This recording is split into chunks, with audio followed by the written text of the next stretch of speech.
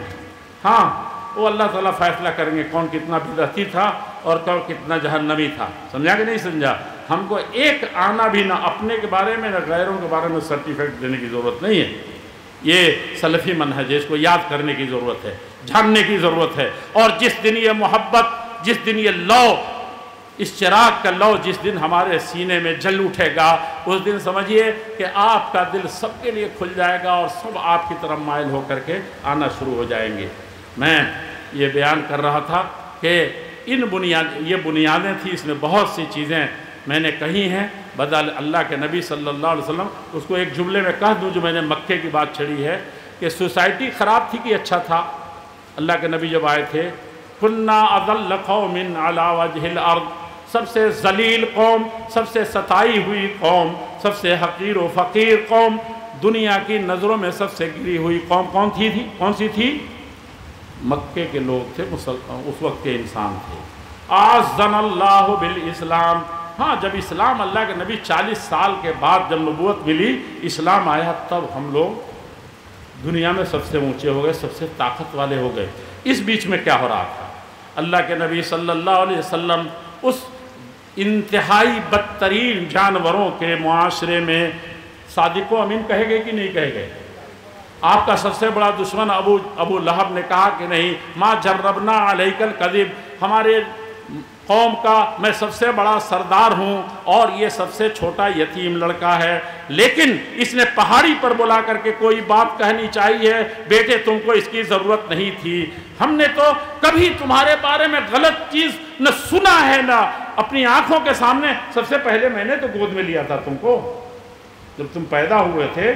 سویبہ یا سویبیہ نے جب تم کو خوشخبری دی تھی تو سب سے پہلے میں نے غلام آزاد کر دیا تھا، سب سے پہلے میں نے گود میں لیا تھا. اس گود سے لے کر کے آج 40 سال تک میں نے کہیں بھی اتنا بھی فاؤل کرتے ہوئے نہیں دیکھا.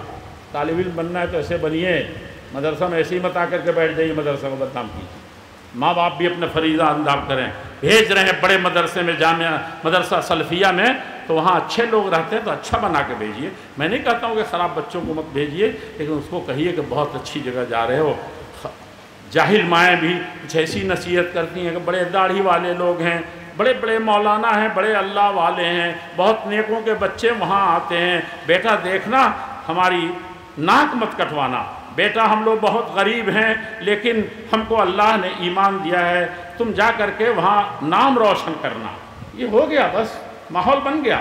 سمجھا کہ نہیں سمجھا؟ یہ ہم کو کرنے کی ضرورت ہے. یہ مدرسہ کے مثال میں دے رہا ہوں، ہر آدمی کی جو مدرسہ میں جائے نہ جائے وہ یہ مثال قائم کرے. اللہ کے نبی صلی اللہ علیہ وسلم کیا تھا بھائی اس وقت دشمنی یہ ہے کہ اپنے بھائی سے ہم رٹھے ہوئے ہیں. اللہ کے نبی صلی اللہ علیہ وسلم جب 40 سال طالب علم بننے کے لائق ہو کے غار حرا میں گئے تھے تو کیا کیا تھا؟ کیا ہوا تھا وہاں؟ جب پہلا سبق پڑھ کے آئے تھے، اقرا بسم ربک الذی خلق خلق الانسان من علق، تو کیا ہوا؟ ایک تو کہتے تھے کہ بھائی پڑھنا میں نہیں جانتا، اور وہاں پہلے ہی دن استاد نے سختی کی تو بھاگ گئے. کہا کہ یہاں تو اتنا لمبا چوڑا لکھا ہوا ہے، ہم جلسے میں نہیں جائیں گے، وہاں تو اتنا پریشان کرتے ہیں. سمجھا کہ نہیں سمجھا؟ ہم جمعیت اہل حدیث کا ممبر نہیں بنیں گے، دلی ہم مرکز کے جلسے میں نہیں جائیں گے. بیٹھے بیٹھے کہیں گے اہل حدیث وقت 3 کروڑ اہل حدیث کم ہوتے ہیں، 3 کروڑ سے کم نہیں. میں نے ایک گنا تو نہیں ہے لیکن اندازہ پورے انڈیا کا میں 18 سال سے خود کر رہا ہوں، پہلے لوگوں نے بھی ایسے ہی کیا تھا. 3 کروڑ اہل حدیث کم ہوتے ہیں کیا؟ پھر میں یاد دلاؤں گا کہ 313 سے بھی کم ہے کیا؟ وہ 313 نکل پڑے تھے، اور اس میں سے کچھ ایسے تھے جو اپنے پاؤں پر ایسے کھڑے ہوتے تھے کہ اور لمبے ہو جائیں کہ اللہ کے رسول ہم کو بچہ سمجھ کر کے چھانٹ نہ دے. وہ عورتیں جو تڑپ رہی تھیں، اور کیا کیا ان کے جذبات تھے، کیا کیا ان کی شاعری تھی جو جوانوں کو سب ہمت بڑھا رہے تھے. سمجھا کہ نہیں سمجھا؟ تو یہ سب چیزیں یہ کہنے کے نہیں کہ جلسہ میں جائیں گے تو ایک پوری فہرست بنا کے جلسہ میں آئے تو وہاں کھانے کا انتظام اچھا نہیں تھا، وہاں بیٹھنے کا نہیں تھا، ایک تو بارش ہو، یعنی اللہ تعالیٰ جو رحمت کی بارش برسا رہے ہیں اس کو بھی ہم زحمت بنا کر کے گناہ کی موٹری باندھ کے جا رہے ہیں۔ ہنسیے نہیں، ایک چھوٹی سی چیز جو آپ تبصرہ کرتے ہیں اس کے ایسے اثرات ہوتے ہیں کہ سب سے پہلے تو آپ کے دل سے اس جلسے کی وقت، اس مدرسے کی وقت، اس شخصیت کی وقت، اس مسجد میں اس حلقے کی وقت ختم ہو جاتی ہے۔ امام صاحب جس کے پیچھے کھڑا ہونے سے گھبراتے تھے نماز میں، اب امام صاحب پر ایک لفظ ایسا کس دیا جس کی بنیاد پر امام صاحب سے نفرت بھر گئی۔ آپ کی نماز ہوگی، اللہ کیا جواب دے پائیں گے اس نماز کی؟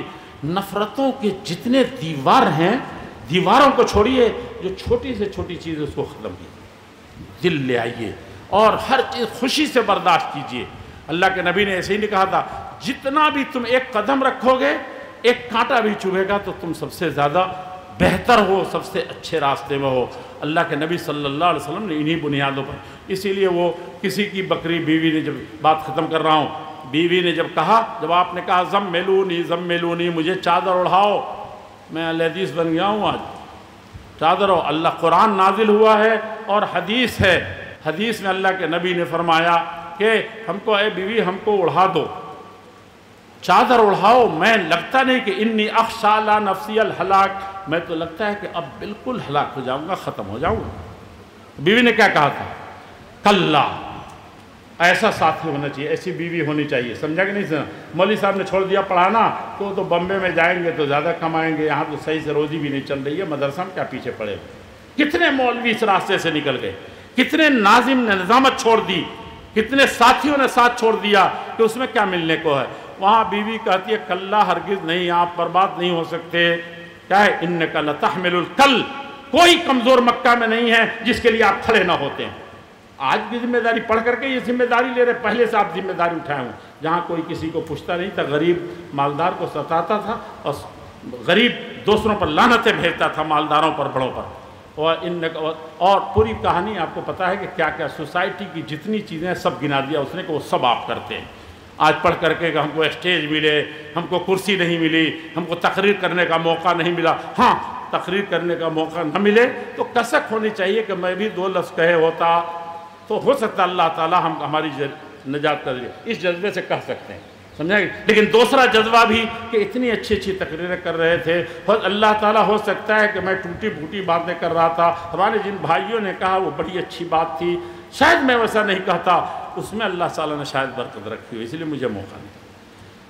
آواں کا آواں خراب ہے ہمارا، اسی لیے مجھے چھوٹی چھوٹی باتیں ذکر کرنے کی، جہاں سے شیطان چھوٹی سمجھ کر کے ہم کہتے ہیں یا کرتے ہیں وہ ختم کر دیتا ہے۔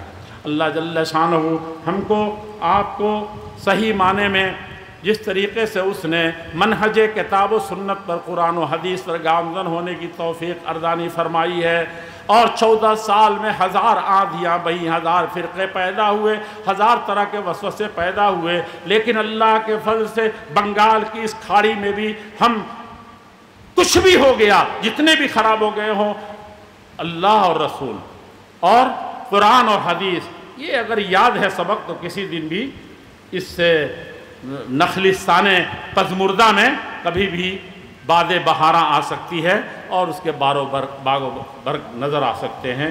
تاریخ اہل حدیث ہمارے عزیز نے کہا تھا، اور اس کی تمہید میں ہی، تمہید سے پہلے ہی، اس کے مقدمے میں ہی سارا وقت ختم ہو گیا۔ میں اللہ جل شانہ سے دعا کرتا ہوں کہ ہم سب کو اس کی توفیق عطا فرمائے۔